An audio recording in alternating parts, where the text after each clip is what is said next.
On his fourth pass around the moon, the three NASA astronauts looked out their window and saw something no human being had ever seen before: the Earth from 250,000 miles away.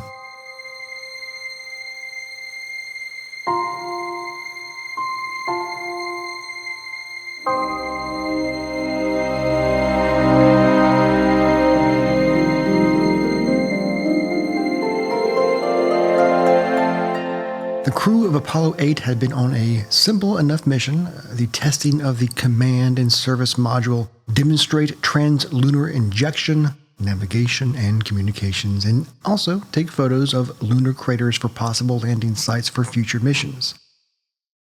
To find the best lunar landing sites, the mission needed high-res photography.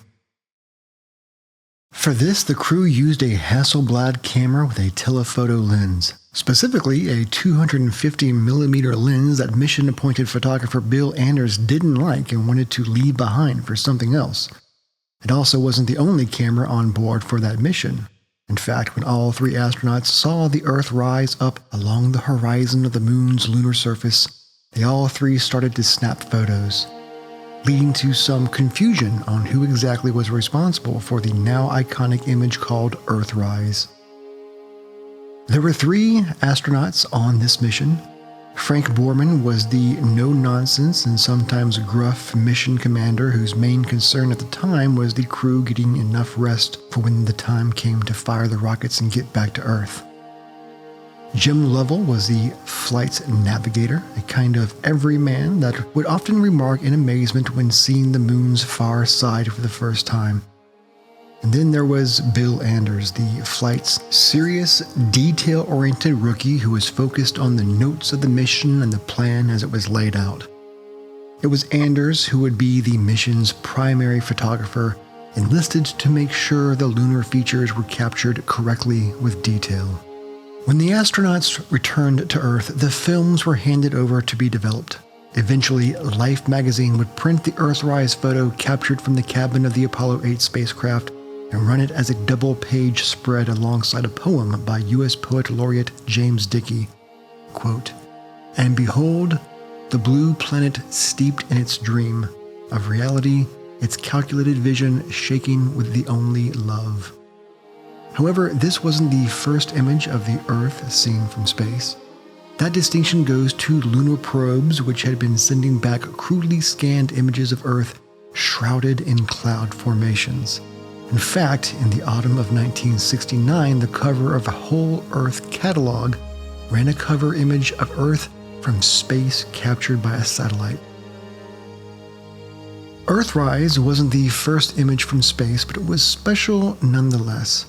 It was the first image of Earth taken from space by humans as they orbited around the moon for the first time. The color photo shows the blue light of Earth, light scattered by the sea and sky.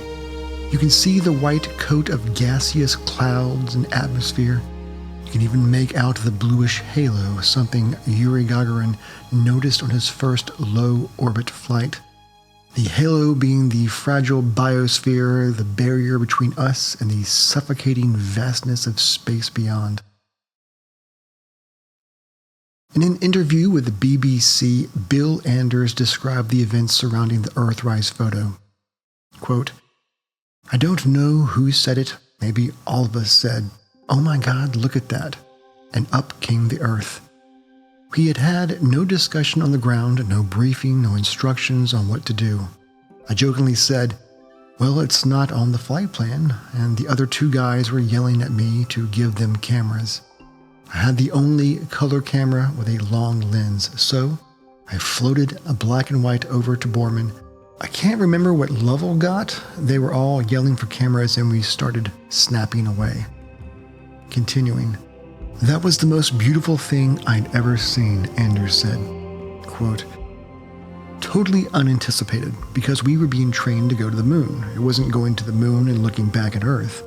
I never even thought about that." Seeing the Earth rise over the moon's horizon had changed Anders' view of the mission completely. He continued, "In lunar orbit, it occurred to me that here we are, all the way up there at the moon. And we're studying this thing, and it's really the Earth as seen from the moon that's the most interesting aspect of this flight. Because of this, both Borman and Anders claimed responsibility for the now famous picture. An investigation of transcripts later revealed that Borman, who was the first to recognize the importance of the moment, took a black and white photo before Anders snapped the iconic color photograph. Earthrise would later be edited for anthropocentric ends. The Apollo 8 crew actually saw the Earth to the side of the moon, not above it, and to them it seemed tiny when not viewed through a telephoto lens. Anders compared it to being in a darkened room with only one visible light, a small blue-green sphere about the size of a Christmas tree ornament. NASA flipped the photo so that Earth seemed to be rising above the moon's horizon and then cropped it to make Earth look bigger and more focal. Earthrise is now one of the most reproduced space photos of all time, appearing on U.S. postage stamps, posters, and the cover of Time magazine in 1969. Many have pointed out the irony of the photo since Apollo 8 was sent to study and take pictures of the moon's surface alone. It took Apollo 8 and its crew 68 hours to get from Earth to the moon, and they would eventually circle the moon 10 times in their mission plan. Part of that mission was to have a broadcast on Christmas Eve, when 10 verses from the book of Genesis was read, resulting in the most watched TV program ever at that time. With 10 orbits around the moon, it was on that fourth round that the spacecraft had changed its path to finally make it possible for the astronauts to view the Earth from their cabin. The following Christmas Day, poet Archibald MacLeish summed up the experience in a piece for the New York Times. The only thing he had to go on was the grainy black and white footage from the crew's broadcast, since no one back on Earth had seen the Earthrise photo yet.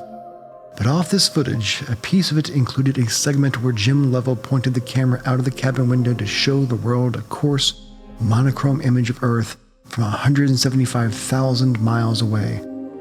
MacLeish wrote, "To see the Earth as it truly is, small and blue and beautiful in that eternal silence where it floats, is to see ourselves as riders on the Earth together, brothers on that bright loveliness in the eternal cold."